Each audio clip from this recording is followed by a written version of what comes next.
ഇത് ഈ മൂവിയുടെ റിവ്യൂയോ കാര്യങ്ങളോ ഒന്നുമല്ല.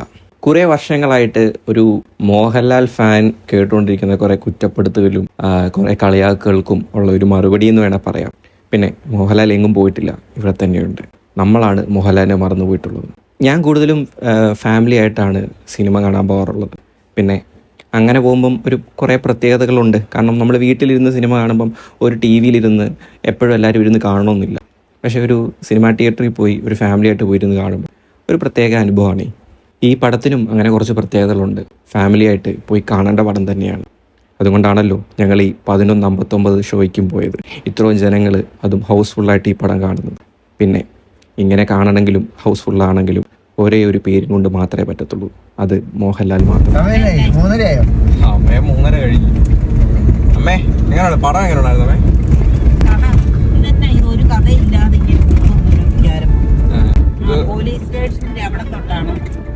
രസമാണ് തുടങ്ങി. പക്ഷെ പടം ഒരു മുറുകി വരുന്ന ഒരു ഫീൽ ഇല്ലായിരുന്നു. കയറ് മുറുകുന്ന പോലെ തുടക്കം അയഞ്ഞിരിക്കുന്ന ഒരു കയറ് പതുക്കെ മുറുക്കി കൊണ്ടിരുന്ന ഒരുപോലെ ഒരു തോന്നി.